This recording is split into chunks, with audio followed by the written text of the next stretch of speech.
Welcome to the Wanderluster. Today we're going to be talking about the joy of less and also the awesome art of simply giving up.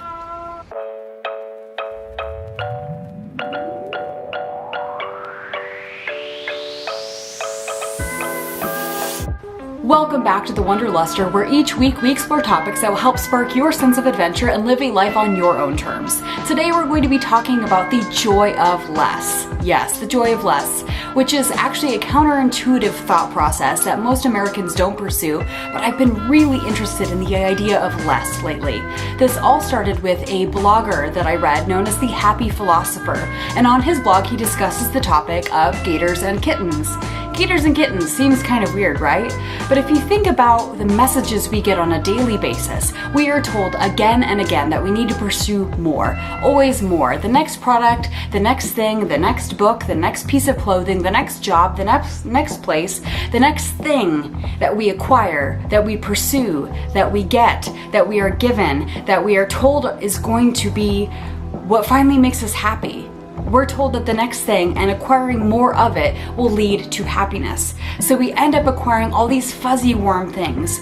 New fuzzy blankets for winter, new boots, new kitchen gadgets, the next big thing that will fix our life and make it more comfortable, more pleasurable, more beautiful, simpler, easier. And we acquire more and more and more to make our lives better and better and better. The Happy Philosopher on his blog discussed this type of thing as a kitten. We just want more fuzzy kittens in our life because we think we'll have more joy if we just have more kittens. Except there's something else in our life, and it is known as a gator.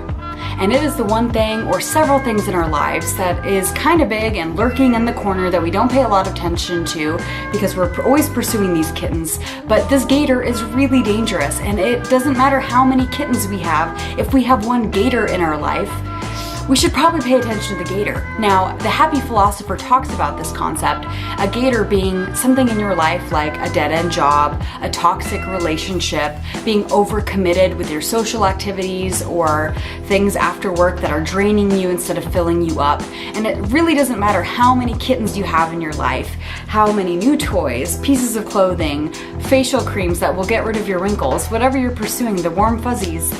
None of that really matters if you just have one or two really bad gators in your life that is overwhelming you and making you pursue more and more and more without addressing the darn gator in the room. So, something that I have been working on in my personal life is to address the gators in my life. And now we all have different gators. It could be a job that we've been at a lot longer than we intended to. It could be a messy house.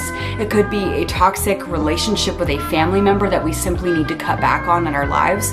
Chances are, if you're like me, there are gators in your life that instead of using your money and energy to pursue more kittens, simply focus on getting rid of a gator. And I'm actually doing this in my own life right now.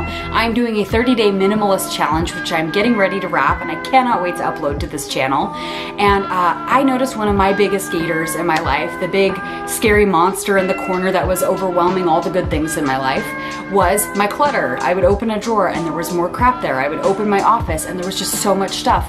I couldn't actually use my workspace to do work because I was spending hours managing all these kittens I had already acquired. So one thing I'm working on is getting rid of that gator, which is clutter. And another thing I'm working on is my relationships and boundaries of making sure that every relationship in my life is filling me up and making me happy, instead of things that I stick around with out of obligation. Sometimes this also applies to my calendar of things I've overcommitted on. Maybe some charities or boards I've been volunteering with, but I'm not really getting a lot of emotional return on it any longer and need to just scale back my overcommitment. So that's actually what I'm working on. And I don't know if you've ever heard of gators and kittens before, but I will link below to the Happy Philosopher who I borrowed this idea from. And maybe it's time to take stock in your life, go through some of your kittens, the good things, the fuzzy things, and maybe the distractions you've been filling your life with, whether it's shopping, TV, the internet, mindlessly scrolling on Instagram. Maybe it's alcohol and food. Maybe it's just relationships that aren't really going anywhere. I don't know, but chances are you have kittens in your life that maybe brought you a lot of joy or maybe are distracting you from the gators. And maybe it's time to just spend the next month, this coming month, focusing on getting rid of just one gator in your life. Whether you start applying for new jobs, whether you start creating healthy boundaries with some of your toxic friendships, or eliminating them from your life completely. Maybe it is to get rid of some of the negative self-talk you have or work through your closet. I don't know, but chances are there's a gator in your life that you need to address, and it's just a quick action step for the next month you can work on. Hope this was helpful. And again, I will link to the Happy Philosopher below where I got this great idea. It's been changing my life. But anyway, guys, if you like this video, I hope you'll subscribe. I'm going to be uploading new little nuggets of wisdom of things I'm working on and exploring. If that sounds good to you about travel, optimized living, health and wellness, and just, sisterhood and having fun, please subscribe below, give this video a thumbs up, or leave me a comment about a kitten or gator you've had in your life that you're working on addressing, because I would absolutely love to hear from you. And until then, I will see you next week with another video. Take care, guys. Bye.